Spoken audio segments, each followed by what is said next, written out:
pendek kata merusak segala hal di dalam kehidupan kita. Jauhilah olehmu 7 macam perkara yang merusak. Yang pertama, asyirku billah, menyekutukan Allah subhanahu wa ta'ala. Agama dimulai dari keyakinan, maka kehancuran agama selalu dimulai dari kehancuran keyakinan, iman atau akidah yang dimiliki oleh seseorang. Dan untuk menghancurkan nilai-nilai iman yang kita miliki ini, orang rasanya tidak akan menghantam kita dengan peluru kendali. Orang tidak akan mengirimkan nuklir ke sini. Orang tidak juga akan mengirimkan satuan militernya ke sini. Untuk menghancurkan nilai-nilai iman, dibanjiri kita dengan paham-paham yang merusak dan mendangkalkan akidah.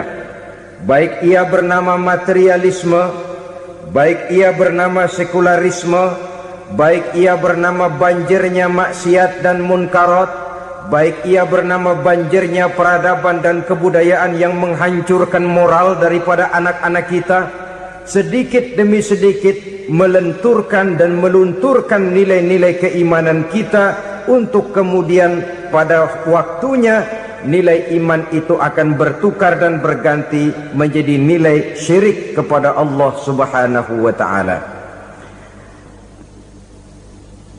Atau pada sisi lain, menjadikan yang selain Allah sebagai tujuan akhir daripada kehidupan kita. Sedangkan kita sama-sama maklum bahwa di dalam pandangan agama Islam, dosa yang tidak berampun, dosa yang terbesar, termasuk dalam kategori bapak moyangnya dosa, tidak lain adalah syirik, yakni menyekutukan Allah subhanahu wa ta'ala. Pola penghancuran iman ini memang berstrategi. Ditawarkan kita kepada paham materialisme, paham kebendaan, di mana otak menempati urutan sebagai ranking pertama, Tuhan jatuh pada urutan kedua. Lalu menyusul kepada paham sekularisme, Allah dipisahkan dari seluruh kegiatan hidup ini, untuk pada gilirannya menjadikan yang selain Allah sebagai tujuan akhir daripada seluruh kegiatan hidup kita. Oleh karenanya, kewajiban menjaga nilai-nilai iman ini merupakan kewajiban yang mulia tetapi berat, tidak hanya untuk kita, tetapi juga bagaimana mewariskannya kepada anak-anak kita, generasi yang akan datang.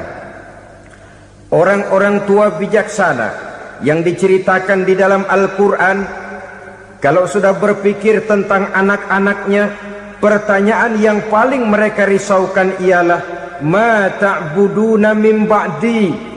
Anakku, kalau pada satu saat aku, ayahmu sudah tidak ada lagi di dunia ini, meninggalkan kamu semua, ma ta'buduna min ba'di, apa yang akan kamu sembah nak? Jikalau sekarang ayahmu masih mau ke masjid, masih mau melakukan rukuk dan sujud, masih beribadah menyembah Allah subhanahu wa ta'ala, kalau orang tuamu sudah tidak ada, ma ta'buduna min ba'di, masihkah engkau mau datang ke masjid? Masihkah engkau mau rukuk dan sujud? Masihkah engkau mau menyembah Allah subhanahu wa ta'ala? Pertanyaan ini yang dipikirkan oleh Nabi Yakub kepada putra-putranya. Pertanyaan ini yang diteruskan oleh Nabi Ibrahim kepada anak-anaknya. Pertanyaan ini yang diwariskan oleh generasi ulama'us salafus saleh kepada para generasi berikutnya. Bagaimana kita generasi sekarang? Kita orang-orang tua sekarang bukan berfikir ma ta'buduna min ba'di, malah yang kita fikirkan ma ta'kuluna min ba'di. Kalau bapak tidak ada nanti kamu makan apa nak? Perkara kamu nyembah apa, urusan nomor 18. Yang penting kamu nanti hidup bisa makan nak. Maka kita sibuk mewariskan harta kepada anak-anak kita. Kita sibuk mewariskan kebun dan tanah kepada anak-anak kita. Kita sibuk mewariskan pabrik kepada anak-anak kita. sementara kita lupa mewariskan intan yang paling mahal, mewariskan mutiara yang paling berharga, yaitu nilai iman kepada Allah Subhanahu wa ta'ala. Alangkah baiknya apabila warisan harta, warisan tanah dan kebun, warisan rumah dan pabrik didasari lebih dahulu dengan mewariskan nilai iman kepada Allah Subhanahu wa ta'ala. Sebagai orang-orang tua, kita boleh bersedih kalau anak kita tidak mengerti komputer. Kita boleh bersedih kalau anak kita tidak mengerti matematika. Kita boleh bersedih kalau anak kita tidak mengerti bahasa Inggris.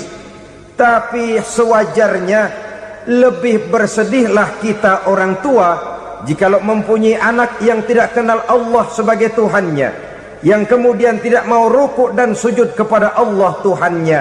Itulah kemalangan yang paling malang bila kita meninggalkan generasi yang tidak bertauhid kepada Allah Subhanahu wa ta'ala. Betapapun anak kita tidak ngerti komputer, saudara, paling-paling kerugiannya cuma kerugian dunia. Masuk dia ke alam barzakh, munkar nakir tidak akan sempat tanya kau belajar komputer apa tidak. Kumpul dia di padang mahsyar, malaikat juga tidak akan tanya matematikamu nilainya berapa. Yang ditanya kau kenal Allah, kau rukuk dan sujud kepadanya, kau pernah datang ke masjid. Oleh karena itu sekali lagi, menjaga nilai iman tidak hanya untuk kita, tetapi juga mewariskannya kepada anak-anak kita, generasi yang akan datang. Sungguh kemalangan yang paling besar apabila kita meninggalkan anak-anak kita. Mereka kita tinggalkan lemah ekonominya, itu tidak baik. Mereka kita tinggalkan lemah otaknya, itu pun akan membuat mereka tertinggal oleh yang lain. Tapi yang paling celaka, jikalau kita tinggalkan mereka dalam kondisi lemah imannya, rapuh akidahnya, tidak baik dan tidak betul keyakinan hidupnya. Oleh karena itu Nabi berpesan, jauhilah 7 perkara yang merusak. Yang pertama, syirik kepada Allah Subhanahu wa ta'ala, menyekutukan Allah baik dalam ucapan, dalam keyakinan ataupun dalam perbuatan. Ini perkara pertama yang termasuk 7 perusak besar di dalam kehidupan. Kalau sudah jatuh kita ke lembah syirik, bagaimanapun banyak kebaikan yang kita kerjakan, berjiwa sosial, bertangan pemurah, gemar menolong orang lain, kalau memang dasarnya syirik, maka seluruh kebaikan kita akan hancur, tidak akan ada nilainya dalam pandangan Allah Subhanahu wa ta'ala. Dalam pandangan manusia mungkin kita dicatat sebagai orang sosial, gemar menolong orang lain, tidak berpangku tangan melihat orang yang mendapat kesulitan. Tapi oleh karena dasarnya syirik, dasarnya tidak mentauhidkan Allah, maka seluruh nilai kebaikan yang kita kerjakan tidak akan ada nilainya dalam pandangan Allah Subhanahu wa ta'ala. Maka jagalah iman kita, jangan sampai dihinggapi penyakit syirik yang bagaimana kecilnya sekalipun. Sekali lagi, baik syirik dalam bentuk ucapan, syirik dalam bentuk keyakinan, sampai kepada syirik dalam bentuk perbuatan, kita berhindar kepada sifat-sifat yang sedemikian itu. Karena apa? Dalam satu ayat Quran Allah Subhanahu wa ta'ala menjelaskan, innallaha la yaghfiru ayyushraka bih wa yaghfiru ma duna dzalika liman yasha. Allah tidak akan memberi ampun kepada orang-orang yang menyekutukannya, tapi Allah masih mau memberikan ampun kepada dosa-dosa yang selain itu bagi orang-orang yang dikehendakinya. Dosa selain syirik, apabila kita bertaubat, Allah masih mau mengampuni. Tapi kalau sudah jatuh ke tempat syirik, itu sudah dosa yang tidak berampun. Taubatnya tidak lain melepas syirik, kembali kepada tauhid, berkeyakinan bahwa hanya ada Allah Subhanahu wa ta'ala, Tuhan satu-satunya, yang lam yalid walam yulad walam yakul lahu kufuwan ahad. Tidak beranak, tidak pula diperanakkan, dan tidak satupun yang dapat menyerupai Tuhan Allah Subhanahu wa ta'ala. Saudara-saudara kaum muslimin rahimakumullah, Bahwa kita di zaman sekarang memang tidak menyembah berhala, ya. Bahwa kita tidak berterang-terangan mengatakan Tuhan lebih dari satu, memang. Bahwa kita tidak berkeyakinan Tuhan itu punya anak atau diperanakkan, tentu. Tapi dalam perbuatan dan i'tiqad kita kadang-kadang jatuh tanpa kita sadari ke tempat yang bernama syirik ini. Oleh karenanya, di zaman di mana teknologi makin canggih, di mana kemajuan pembangunan makin menjangkau berbagai aspek kehidupan, diperlukan keseimbangan antara kemajuan fisik material dengan kemajuan mental spiritual. Apabila tidak ada keseimbangan, yang terwujud tentulah kepincangan yang diawali dengan pincangnya cara kita berpikir, sehingga pada akhirnya akan mengarah kepada pincangnya cara kita berbuat dan bertindak di dalam kehidupan kita. Oleh karena itu Nabi berpesan, jauhilah sifat syirik, karena syirik merupakan dosa yang teramat besar. Ini sifat merusak yang pertama. Yang kedua kata Nabi, wasihra, jauhilah sihir. Sihir ini juga termasuk perkara yang merusak kehidupan. Kita semua sama-sama maklum bahwa sihir sebenarnya bukan persoalan baru. Sejak sebelum datang Islam, sihir itu sudah ada. Di zaman Yunani kuno sihir ada, di zaman Mesir kuno, di zaman Cina kuno, dan yang lain-lain yang serba kuno, sihir itu sudah ada. Bahkan para nabi pun, para rasul yang diutus oleh Allah Subhanahu wa ta'ala, senantiasa berhadapan dengan ahli-ahli sihir untuk menguji kebenaran dari misi yang mereka bawa. Sihir adalah perbuatan di luar kebiasaan yang bisa dikerjakan oleh ahlinya dengan bantuan jin atau setan. Hukum mempelajari sihir adalah haram, mengamalkannya lebih haram lagi. Sebab itu saudara-saudara, sihir merupakan perbuatan merusak yang harus kita jauhi. Ciri-ciri daripada perbuatan sihir, pertama, ia mengandung tipuan, bayangan khayal. Di zaman Nabi Musa misalnya, orang melihat tambang-tambang itu seperti ular. Nabi Musa melayangkan tongkatnya menjadi ular-ular besar yang memakan ular-ular kecil ciptaan tukang-tukang sihir Fir'aun tadi. Lalu sihir bisa terjadi dengan bantuan jin kafir atau setan. Kemudian ciri yang ketiga, sifatnya halus dan tersembunyi. Taruh kata ada seorang ahli sihir yang mempergunakan ayat-ayat Quran sebagai jompa-jampe, sebagai baca-bacaan, itu cuma sekedar kedok. Tujuannya tidak lain menjadikan agama sebagai ketok untuk membenarkan cara yang dimurkai oleh Allah Subhanahu wa ta'ala. Satu hadis yang diriwayatkan oleh Imam Bazar dan Tabrani, Nabi berpesan, laisa minna man tatayyara lahu au takahhana au tukuhhina lahu au sahira lahu. Tidak termasuk ke dalam golonganku, kata Nabi. Tidak termasuk umatku. Siapa mereka? Man tatayyara lahu, orang yang bertatoyur. Apa tatoyur itu? Dari kalimat toyaro, artinya terbang. Toir biasa diartikan dengan burung. Tatoyaro percaya kepada suara-suara burung. Man tatoyaro lahu, mempercayai, meyakini dengan benar-benar kepada suara beburungan. Kan suka ada itu, nah bunyi burung tuh, maling liwat. Maling liwat. Burung bunyi, maling liwat. Itu termasuk tatoyaro lahu, percaya kepada suara burung. Kan aneh kalau suara orang nggak dipercaya, suara burung malah dipercaya. Ada ustadz ceramah, kiai ngaji, nggak mau didengerin. Burung dengerin benar. Nah, suaranya dari sebelah mana? Belah kulon. Nah, itu tandanya ano. Habis dihitung-hitung, itu termasuk tatoyaro lahu, au takahana, atau bertenung, au tukuhina, atau minta ditenungkan, au sahiro lahu, atau melakukan perbuatan sihir, atau minta disihirkan. Laisa minna, tidak termasuk ke dalam golonganku, kata Nabi.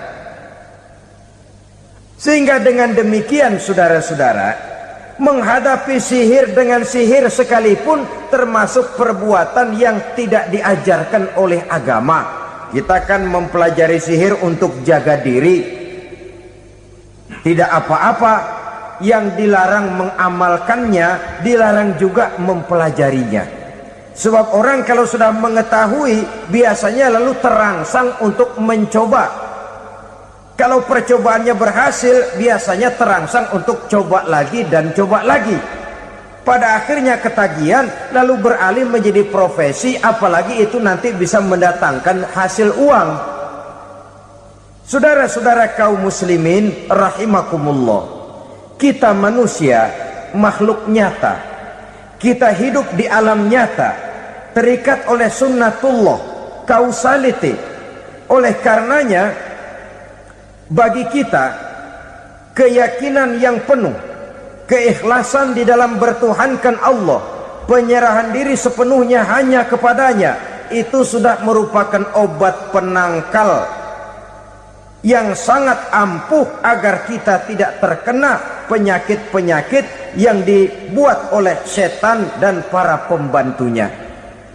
Sehingga beberapa ayat Quran mengajarkan, misalnya a'udzu bikalimatillahi tammati min syarri ma khalaq, atau bismillazi la yadurru ma'asmihi syai'un fil ardi wala fis sama, dengan menyebut nama Allah yang tidak bisa mendatangkan bahaya sedikit pun, dari baik yang datang dari langit maupun yang datang dari bumi.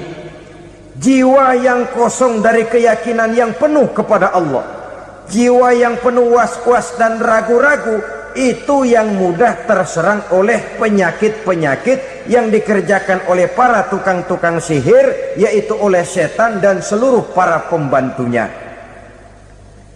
Kemudian hadis kedua yang diriwayatkan oleh Imam Ibnu Hibban, Nabi bersabda, la yadkhulul jannata mudminu khamrin wala mu'minu bisihrin wala qati'u rahmin. Tidak masuk surga. Ini Nabi yang bilang, tidak masuk surga. Siapa itu? Pertama, mudminu khamrin, orang yang berkekalan dalam mabuk. Selalu mudminun itu sudah menjadi perbuatan rutinnya, tidak kapok-kapoknya, teler seumur hidup. Mudminu khamrin, tidak masuk surga orang yang selalu bermabuk-mabukan. Yang kedua, wala mu'minu bisihrin, orang mukmin tapi main sihir. Ini juga oleh Nabi diperingatkan, tidak akan masuk surga orang mukmin tapi suka main sihir. Wala qati'u rahmin, dan tidak juga orang yang memutuskan silaturahmi. Tiga macam manusia yang diperingatkan Nabi tidak akan masuk surga: orang yang selalu mabuk, orang mukmin yang main sihir, dan orang yang memutuskan silaturahmi. Saudara-saudara kaum muslimin rahimakumullah. Lalu orang berkata, kenapa dilarang kita bersihir? Padahal Rasul sendiri kan punya mukjizat. Nah, kita memang harus membedakan antara mukjizat dengan sihir. Dalam kehidupan agama kita kenal ada yang namanya mukjizat, ada yang namanya karomah atau keramat biasa diucapkan, ada yang namanya maunah, ada yang namanya irhas, ada juga yang namanya sihir. Kesemuanya ini berbeda, saudara-saudara.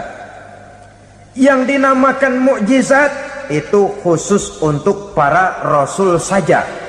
Satu kejadian luar biasa yang terjadi dilakukan oleh rasul atas izin dari Allah Subhanahu wa taala. Perbedaannya dengan sihir jelas. Sihir dari setan, mukjizat dari Allah. Sihir bisa dipelajari, mukjizat tidak. Sihir umumnya untuk maksud-maksud yang tidak baik, sedangkan mukjizat untuk memperkuat kebenaran yang disampaikan oleh para rasul dan ditentang oleh umatnya. Bahkan kafir Quraisy dahulu menganggap orang-orang ahli sihir itu berada dalam satu posisi yang hina, sehingga mereka mengatakan dan menuduh Nabi Muhammad sebagai tukang sihir.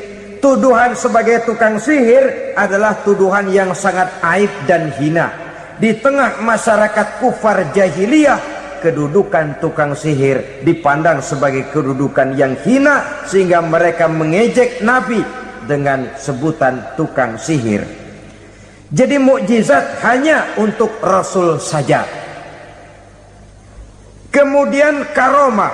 Karomah ini asal kata dari karoma, kehormatan, kemuliaan yang diberikan Allah kepada hamba-hambanya yang rajin mendekatkan diri kepadanya. Oleh karena ketekunannya melaksanakan ibadah, Allah memberikan keistimewaan kepada orang itu, yang dengan keistimewaannya dia bisa mengerjakan yang tidak bisa dikerjakan oleh orang lain. Karomah hanya bisa dicapai dengan prestasi ibadah. Kalau sihir mau ibadah apa enggak, asal dia belajar, bersatu dan berteman dengan setan, memenuhi persyaratan-persyaratan setan, biasanya lalu bisa.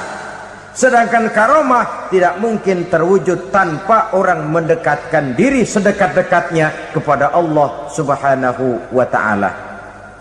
Maka kita lihat biasanya orang-orang yang punya ilmu sihir, mukanya rata-rata nggak enak dilihat.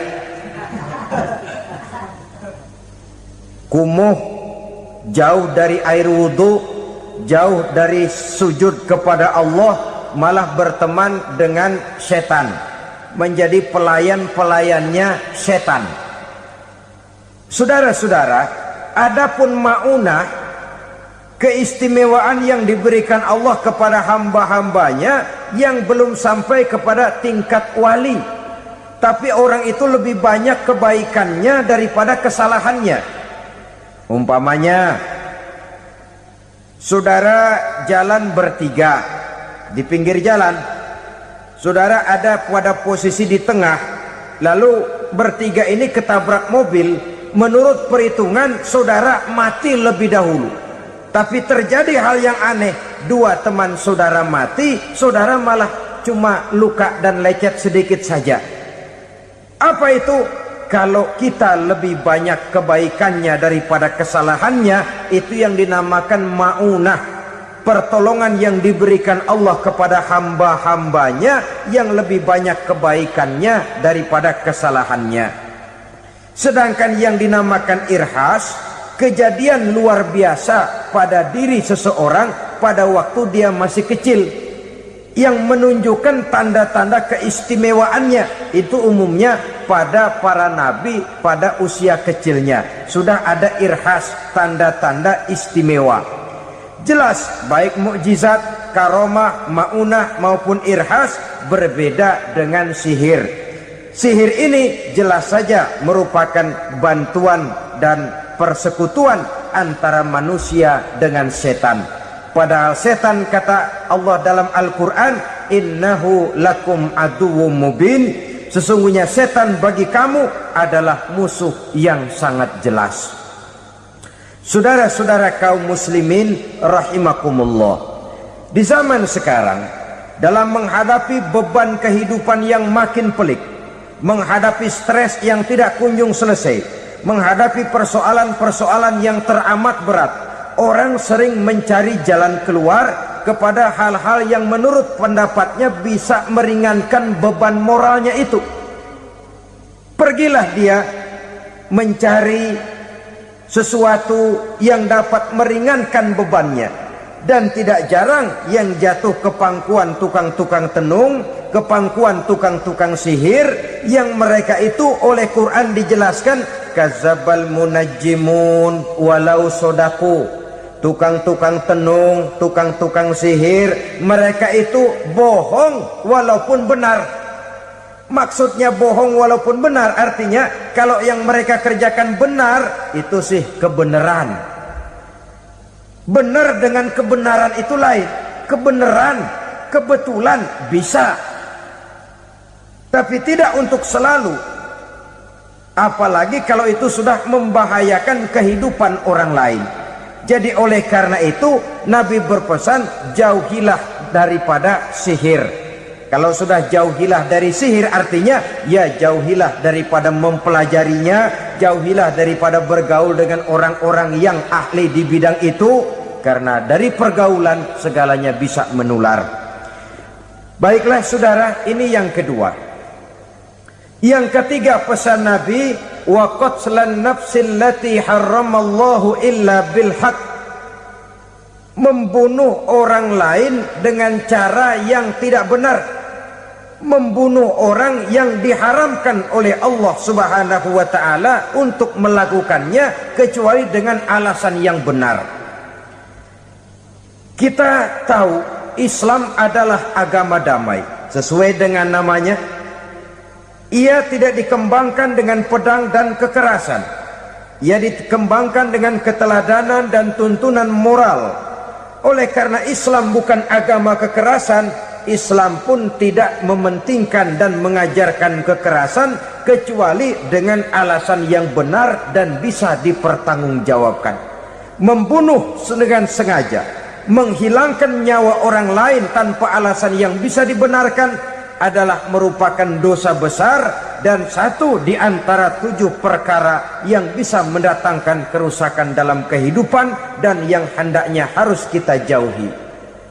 Saudara-saudara kaum muslimin rahimakumullah, beberapa waktu yang lalu di sebuah kota kecil yang indah bernama New Auckland.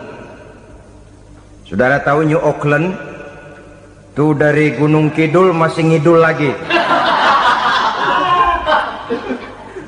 Pernah diadakan satu seminar yang membicarakan bagaimana menyelamatkan masyarakat manusia dari bahaya Perang Dunia Ketiga.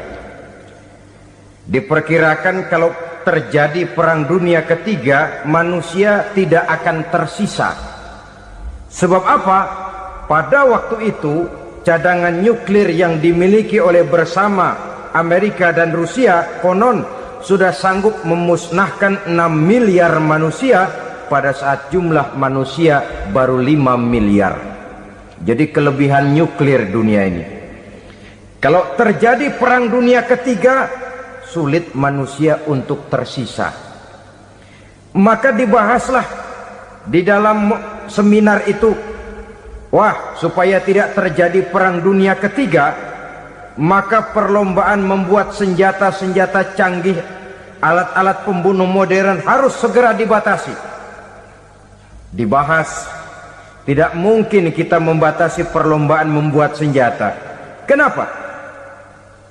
Makin maju ilmu dan teknologi, makin canggih senjata yang ditemukan. Atom sudah meningkat menjadi nuklir, nuklir sudah meningkat menjadi neutron, dan kita tahu bom yang bernama neutron ini bom yang cukup membunuh tanpa perlu merusak. Artinya kalau dia diledakkan di kota kita ini, bangunan utuh, jembatan tidak ambruk, rumah-rumah tetap berdiri, tapi semua yang bernama hidup mati. Itu katanya lebih sopan dari bom atom. Sebab kalau si atom ini sudah membunuh, merusak pula. Neutron cukup membunuh saja tanpa perlu merusak. Jadi majunya senjata-senjata teknologi sebagai akibat yang logis dari kemajuan ilmu pengetahuan ini tidak bisa kita batasi. Dan memang sebenarnya yang bahaya bukan senjatanya, tapi manusia yang mengendalikan senjata itu. Mereka kembali kepada prinsip the man behind the gun. Bukan senjatanya yang bahaya, tapi manusia yang mengendalikan senjata itu yang bahaya. Walaupun senjatanya modern, katakanlah model M16 umpamanya, kalau yang mengendalikannya orang beriman, insya Allah aman. Tapi biar megang cuma senapan angin, kalau yang megang orang brutal, ngeri kita deket-deket. Apalagi kalau memang bukan ahlinya menggunakan senjata, bisa ngeker kaki kena jidat.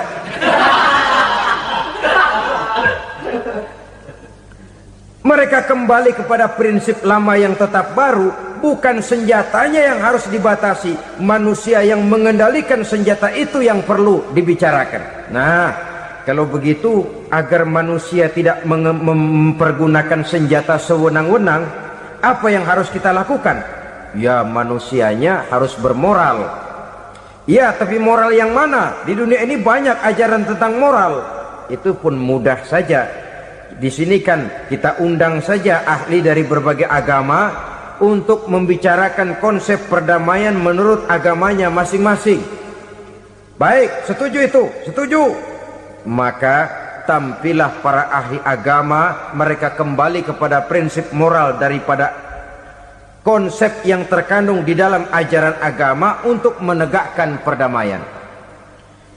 Mula-mula naiklah ahli dari agama Hindu, dibacakan konsep perdamaian menurut ajaran agama Hindu, bahwa untuk damai manusia harus meninggalkan nafsu keduniaannya, menempuh samsara dan sebagainya untuk mencapai nirwana, menjauhi kemegahan dan kemewahan dunia. Ini lalu dibahas, rasanya juga tidak mungkin ini. Kemudian dari agama Nasrani, bahwa untuk damai manusia harus menciptakan sifat kasih sayang. Kalau ditampar pipi kiri, berikan pipi yang kanan. Kalau diberikan selendang, berikan baju. Nanti orang kasihan, lalu dia tidak akan nampar lagi. Ketika ini dibahas, ternyata rasanya pun tidak mungkin bisa diterima. Karena apa? Di zaman sekarang orang ditampar pipi kiri, dikasih pipi kanan. Bukan kasihan, gemes. Damai belum tentu, bonyok udah jelas.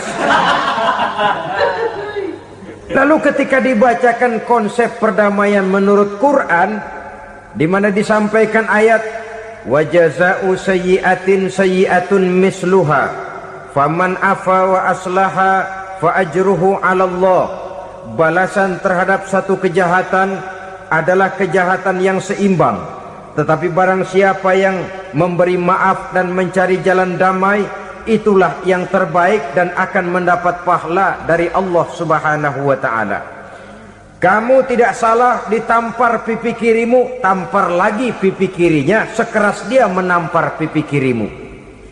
Nanti orang tidak mau menampar kita karena dia tahu kalau dia tampar kita, dia akan menderita tamparan sekeras dia menampar kita. Akan terjadilah prinsip saling hormat menghormati, tidak saling ganggu, tidak saling usil, tidak saling jahil.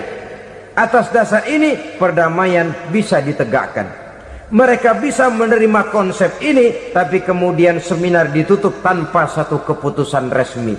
Kenapa? Terus terang mereka kagum dengan konsep Islam, tapi sentimen lama terhadap nilai-nilai Islam telah menutup mata mereka untuk menerima kebenaran dari ajaran Al-Quranul Karim. Saudara-saudara kaum muslimin rahimakumullah, kembali kita kepada persoalan pokok. Roh adalah dari Allah, dia akan kembali kepada Allah, milik mutlak dari Allah. Tidak pantas kita merampasnya dari orang lain. Tidak wajar kita menghilangkannya tanpa alasan yang dibenarkan oleh agama. Di zaman sekarang, akibat persaingan hidup yang makin tajam, lapangan kerja yang makin sulit, tensi ekonomi yang makin tinggi, atau karena nilai moral yang makin rendah, atau juga karena rapuhnya pegangan orang kepada agama, nyawa rasanya sudah sedemikian murahnya. Berbagai kasus membuat berdiri bulu roma kita. Ada mayit, ada manusia dipotong 6, dicincang macam kambing. Ada yang dipotong 5, ada yang dipotong 13, dikardusin, dibuang ke tempat sampah. Inna lillahi wa inna ilaihi raji'un. Gejala apa ini? Kanibalisme. Manusia sudah demikian sadisnya, manusia sudah sedemikian buasnya, sehingga sesama manusia diperlakukan seperti hewan. Padahal hewan sendiri belum pernah macan makan macan, bagaimanapun buasnya macan. Belum pernah serigala memakan serigala, bagaimanapun brutalnya serigala.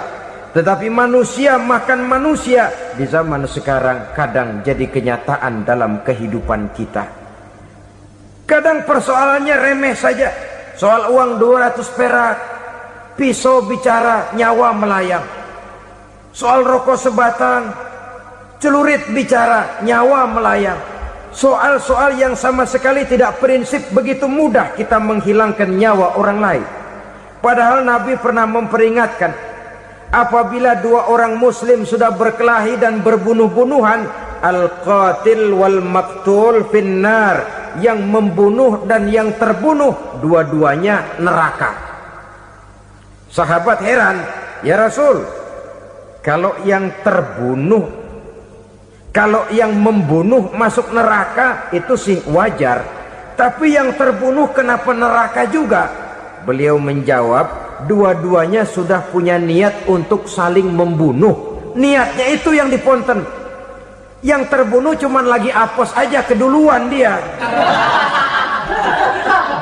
Umpama tidak terbunuh, pasti dia yang akan membunuh. Oleh karenanya al-qatil wal maktul, yang membunuh dan yang dibunuh finnar, dua-duanya masuk ke dalam neraka. Islam menghormati kehidupan, tidak hanya terbatas kepada sesama muslim. Orang-orang yang berlainan agama pun yang mau hidup berukun, damai, berdampingan dengan umat Islam, jiwa mereka, darah mereka dilindungi oleh nilai-nilai Islam yang disebut dengan kafir zimmi ini. Mengganggu mereka sama saja dengan mengganggu aku, kata Nabi. Jadi oleh karena itu, sayangilah sesama. Kehidupan adalah anugerah Allah, bukan wewenang kita untuk mencabutnya dari orang lain, bukan wewenang kita untuk merampas dan menghilangkannya dari orang lain. Apa yang tidak enak terjadi pada diri kita, begitu pula lah apabila terjadi pada diri orang lain. Sehingga Nabi mengatakan, la yu'minu ahadukum hatta yuhibba li akhihi ma yuhibbu li nafsihi. Belum dikatakan beriman seseorang kamu apabila dia belum mencintai saudaranya seperti ia mencintai dirinya sendiri. Apa yang enak dirasakan oleh orang lain, enak juga dirasakan oleh dia. Mengukur orang lain dengan diri sendiri. Kalau orang lain tanpa salah saya fitnah, kalau saya tanpa salah difitnah orang, enak apa enggak? Enggak, orang lain juga begitu. Kalau orang lain tanpa salah saya tempeleng kepalanya, enak apa tidak? Tidak. Orang lain juga begitu. Yang tidak enak terjadi pada diri kita, tentu tidak enak juga kalau terjadi pada orang lain. Mengukur orang lain dengan diri sendiri, sehingga tidak timbul sifat egois, tidak menari di atas bangkai orang lain, tidak mendirikan kebahagiaan di atas untayan air mata orang lain. Sehingga dengan demikian saudara-saudara, dia bisa menghormati kehidupan, menghormati orang lain sebagaimana dia ingin dihormati.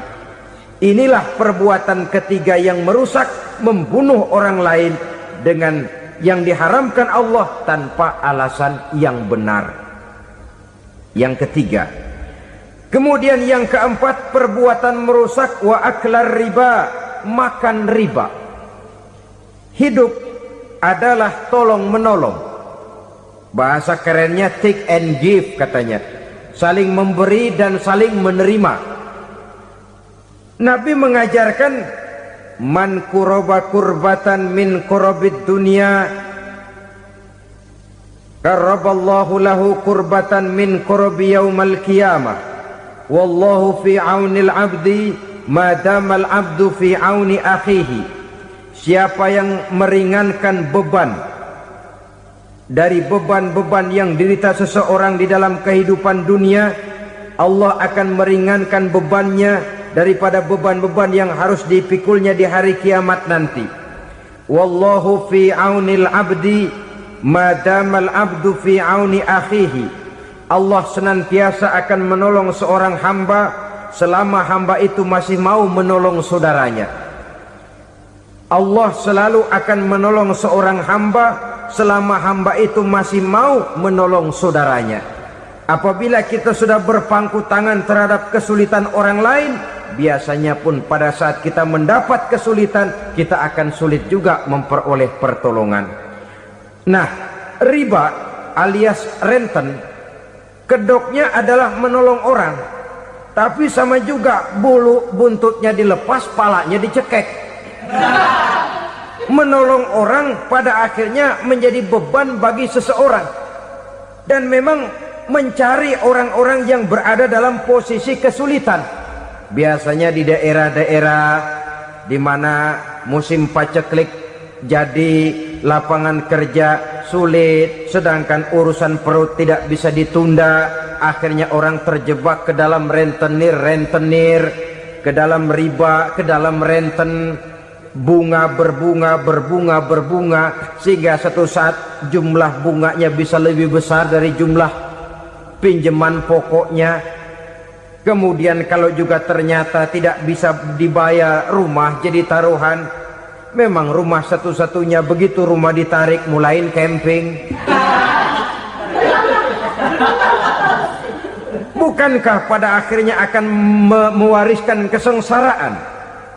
Oleh karena itu, kepada kita berusahalah jangan berhubungan dengan rentenir, jangan makan renten dan riba. Kepada mereka yang melaksanakan riba, walaupun mendatangkan keuntungan materi, tapi percayalah, harta yang didapat dengan jalan riba tidak akan membawa keberkahan.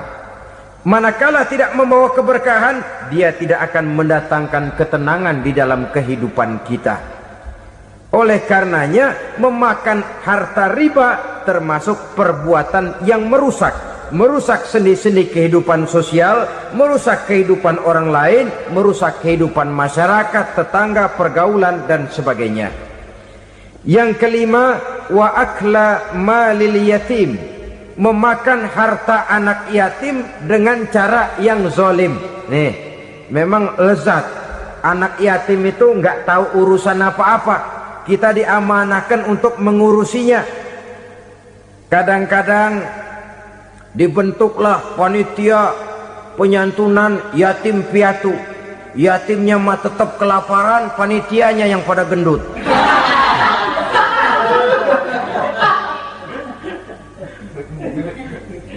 Padahal memakan harta anak yatim termasuk perbuatan dosa besar.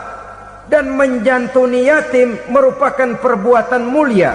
Nabi mengatakan, ana wa kafilul yatim kahataini yaumal qiyamah. Aku dan orang-orang yang menyantuni anak yatim seperti dua jari ini pada hari kiamat nanti. Dekat sekali. Jikalau ingin di hari akhir nanti dekat dengan Rasul, bersahabatlah dengan anak-anak yatim. Jadilah pengurus anak-anak yatim. Bangunlah panti-panti asuhan yatim. Pada saat bapak ibunya meninggal, kitalah yang menjadi orang tuanya. Bahkan sedemikian besar perhatian Islam terhadap anak-anak yatim ini, sehingga Quran memberikan peringatan, ara'aital ladzi yukadzibu biddin fadzalikal ladzi yad'ul yatim wa la yahuddu ala ta'amil miskin. Tahukah kamu siapa orang yang mendustakan agama? Beragama tapi dianggap dusta, solatnya dusta, puasanya dusta, karena agamanya sudah berdusta. Siapa mereka? Fazalikal ladzi yad'ul yatim, orang yang menyia-nyiakan anak yatim. Wala yahuddu ala ta'amil miskin, dan tidak pernah memberi makan kepada orang-orang yang menderita kemiskinan. Menyia-nyiakan, meninggalkan anak yatim termasuk perbuatan yang divonis kita sebagai orang yang mendustakan agama. Saudara-saudara kaum muslimin rahimakumullah, maka sangat dicela mengeksploitir anak-anak yatim, menjadikan mereka sebagai kedok untuk mencari kekayaan pribadi. Tetapi jikalau ikhlas, ganjarannya sangat besar, nilai pahalanya sangat besar. Menyantuni yatim tidak hanya setahun sekali. Kalau Muharram pakai istilah lebaran yatim, dibentuklah panitia, diberilah beras, uang 4-5 ribu rupiah, alhamdulillah. Tapi jangan lupa, si yatim tidak hidup cuma satu hari. Dia tidak hidup cuma di bulan Muharram saja, dia hidup 12 bulan dalam setahun. Sebagaimana anak-anak yang lain, dia juga berhak punya masa depan. Dia juga berhak menikmati bangku sekolah. Dia berhak mengenyam arti dan makna pendidikan. Dia berhak membekali diri dengan ilmu dan pengetahuan, seperti halnya anak-anak yang lain. Maka kita yang diberikan keluasan oleh Allah, ingatlah itu, bersahabatlah dengan anak-anak yatim, santuni mereka. Perkara setahun sekali di bulan Muharram, alhamdulillah, itu bagus, bin Thayyib alias baik. Tapi tentu dan tentu sekali lagi, si yatim tidak hanya hidup di bulan Muharram. Dia hidup 12 bulan dalam setahun, 24 jam dan di dalam sehari. Oleh karenanya, menyia-nyiakan mereka pada saat posisi kita memang mampu akan memojokkan kita dalam satu posisi di mana kita dianggap sebagai orang yang mendustakan agama, memakan harta anak yatim dengan cara yang zolim. Bapaknya udah meninggal, kebunnya lebar, anaknya dikelecehin. Nah, dah kamu gak usah pusing, nanti saya yang ngurus. Akhirnya bukan ngurus, nguras. Si yatim mungkin tidak tahu bahwa dia disia-siakan, haknya diambil, miliknya dizolimi. Tapi Allah yang akan membalasnya dengan seadil-adilnya. Maka makan harta anak yatim biasanya balasannya tokcer bin paten. Nggak banyak selang tempo itu, nggak percaya cobain dah. Nyobain aja kan nggak bayar, umpama. Memakan harta anak yatim dengan cara yang zolim, ganjarannya biasanya kontan. Kenapa? Ratapan si miskin, untayan air matanya, jeritan kepedihan hatinya, membuka pintu langit, permohonannya diijabah, getaran hatinya didengarkan oleh Allah. Maka balasannya biasanya kontan, spontan, tidak menunggu waktu terlalu lama. Itu di dunia, belum lagi di akhirat nanti. Bukankah dalam riwayat Mi'raj diceritakan Nabi melihat di neraka itu orang perutnya sebesar rumah? La haula wala quwata. Itu perut kayak rumah, bagaimana jalannya tuh orang? Dan memang gak jalan, diseret-seret oleh malaikat di neraka itu. Hancur perutnya, amburadul itu perut. Berantakan isinya, dibulatkan lagi, diseret lagi, hancur lagi, dibulatkan lagi. Sampai Nabi tanya, orang itu begitu berat siksanya kenapa ya Jibril? Itu Muhammad, waktu di dunia dulu rakus banget makan harta anak yatim. Begitu vonisnya, begitu menyedihkan nasibnya di akhirat. Tapi di dunia pun ketidakberkahan itu sudah membayangi kehidupannya. Oleh karena itu, kepada saudara-saudara yang mendapat titipan anak yatim, berbahagialah, karena semulia-mulia rumah adalah rumah yang di dalamnya ada anak yatim yang disantuni. Sehina-hina rumah adalah rumah di mana di dalamnya ada anak yatim yang disia-siakan. Begitu kata Nabi kita. Rumah yang paling mulia dalam pandangan Allah, rumah yang di dalamnya ada anak yatim yang disantuni. Rumah yang paling hina dalam pandangan Allah, rumah yang di dalamnya ada anak yatim yang nasibnya disia-siakan. Berbahagialah saudara apabila menjadi penyantun anak-anak yatim, pelindung mereka, sehingga mereka mempunyai masa depan sebagaimana anak-anak lainnya. Rasulullah sendiri sedemikian peka terhadap keadaan anak-anak yatim karena beliau sendiri memang mengalami umur 6 bulan dalam kandungan ibu, beliau sudah ditinggalkan oleh ayahnya. Pada saat berusia 6 tahun ibu sudah meninggal. Yatim piatu dalam usia di mana beliau sedang perlu belas kasih seorang ibu dan pengertian seorang bapak.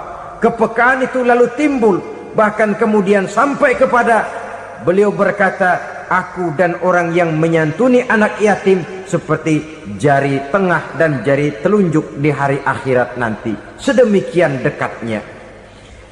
Baiklah ya, jadi yang kelima, memakan harta anak yatim. Jauhi karena ini perbuatan yang merusak. Yang keenam, watawalli yaumaz zahfi, melarikan diri pada hari pertempuran. Apa ini? Khianat. Tidak konsekuen dengan konsep perjuangan. Pada mulanya keras benar teriak, berantas korupsi, ganyang korupsi. Cuma karena belum dapat giliran. Begitu dia naik dapat kesempatan, korupsinya lebih edan dari yang diteriakinya. Ini termasuk tawalli yaumaz zahfi, berpaling pada hari peperangan. Di saat menghadapi musuh, kalau belum kelihatan musuh, teriaknya nyaring bener. Jangan takut, demi kebenaran sampai titik darah yang paling penghabisan. Musuh belum kelihatan. Begitu musuh sudah kelihatan, paling dulu lari ke belakang. Kalau diajak berjuang ada saja alasannya. Sehingga Quran memberikan peringatan kepada kita semua. Mengapa kamu ini berat? Kalau sudah diajak berjuang di jalan Allah, kakimu seperti terhunjam berakar di perut bumi. Berat untuk melangkah berjuang. Lari dari pertempuran tidak konsekuen dengan konsepsi perjuangan. Mau enaknya saja. Dalam kondisi yang sulit lalu berpangku tangan. Ini termasuk ciri munafik yang di dalam Al-Quran disindir dengan bahasa kullama adha'a lahum masyaufi wa iza azlama alaihim qamu. Waktu terang mereka jalan, giliran gelap mereka mandek. Artinya, maksudnya kalau giliran ada untungnya aja rame-rame teriak Islam, tapi begitu diminta berjuang, dituntut berkorban, rame-rame mundur. Waktu dilihat di Islam ada untungnya, rame-rame teriak Islam. Pak, saya Islam banget, Pak. KTP saya Islam, Pak. Pokoknya Islam banget dah. Tapi ketika diminta berjuang, dituntut sedikit berkorban, rame-rame mengundurkan diri. Tahun 65 PKI berontak. Waduh, waktu itu jadi orang Islam untung itu. Nggak dikejar-kejar, aman. Masjid rame, mobil-mobil mewah parkir di depan musola dan masjid. Kenapa? Waktu itu asal udah ke masjid aman. Islam selamat, untung. Tapi begitu keadaan aman, yang parkir di musola sepeda butut melulu.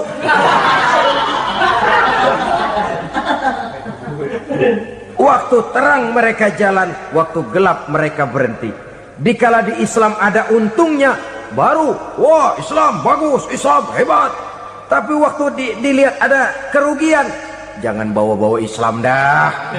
Jangan bicara soal Islam, ini kan bukan soal agama. Bukan soal agama. La haula wa la quwata illa billah. Beragama kita ambil talfik fid din, mengambil yang enteng-enteng saja dalam urusan beragama ini. Tidak konsekuen kita dengan Islam kita. Seolah kita mau memilih mana yang terasa cocok sama selera kita, kita teriak Islam. Beratan aja dikit, rame-rame berpaling. Itu termasuk tawalli yaumaz zahfi. Para pengkhianat, mental-mental hipokrit yang tidak mau konsekuen menghadapi segala bahaya.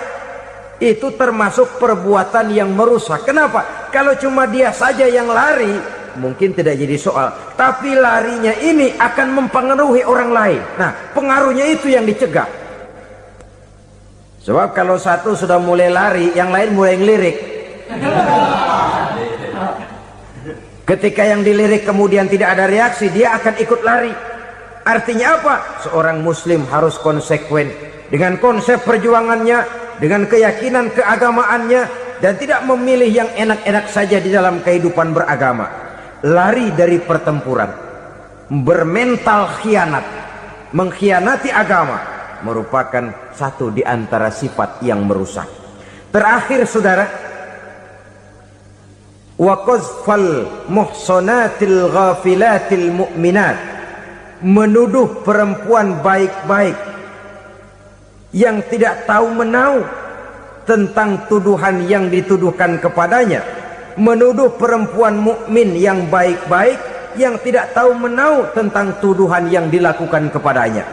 Fitnah lebih bahaya daripada pembunuhan. Orang yang tidak salah bisa hancur namanya, orang yang berniat baik bisa ambruk perjuangannya oleh karena fitnah. Sehingga dikatakan al-fitnatu asyaddu minal qatli, fitnah lebih bahaya daripada pembunuhan. Maka memfitnah ini termasuk satu dosa di antara 7 hal merusak yang harus kita jauhi semampu kita, semampu-mampunya. Mengupayakan sebisa-bisanya jangan sampai terjebak ke dalam hal yang demikian. Nah saudara-saudara, inilah saja pertemuan kali ini. Mudah-mudahan ada manfaatnya. Semoga Allah memberikan kekuatan zahir dan batin kepada kita untuk bisa menjauhi 7 perkara yang merusak ini.